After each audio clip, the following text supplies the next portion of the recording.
Going back to the auto industry, what we're seeing are two big things. One, now that gasoline prices are down, people are driving again. This July 4th weekend was probably the most traveled on-the-road weekend in U.S. history.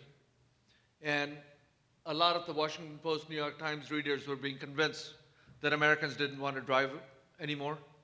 Well, this is telling you they do want to drive, which I'm very pleased about.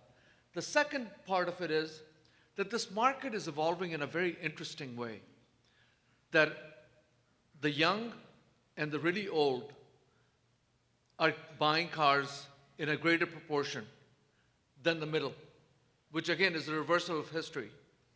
But the young is very easy to explain because it took them a while to recover. They suffered longer from the recession than everybody else, but now they're back in the market, so it's not a surprise.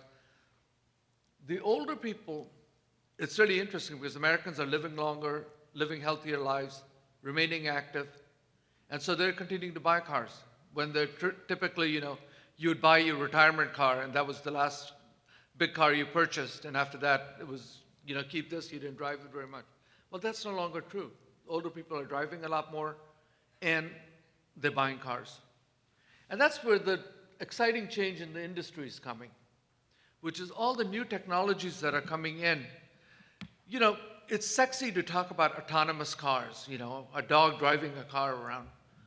But the reality is, many of the technologies that underpin the autonomous vehicle are key safety technologies.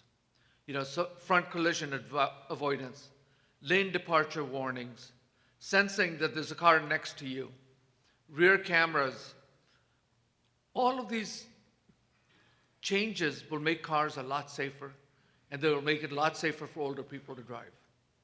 So to me, many of these technologies, the gee whiz stuff that people talk about, really, and it almost seems like they're talking to young people, that all these the reality is, it's the older people that will benefit the most from these technologies because it will allow them to drive safely much later in life.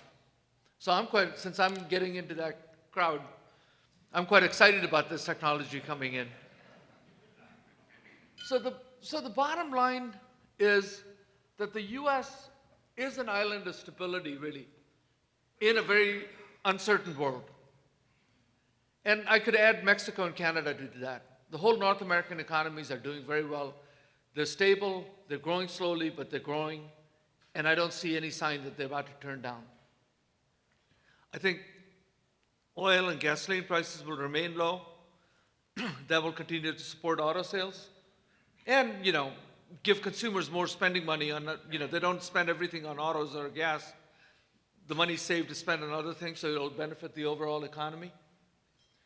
And I think, contrary to what New York Times or Washington Post would have you believe, people will not only keep driving, but they will drive more. Because, anybody that's gone through Chicago or here knows that 2-hour lines aren't worth standing in. You might as well drive the 4 hours and not be frustrated.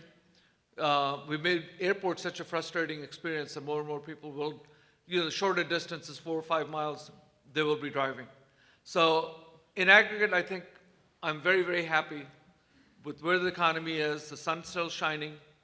And I think,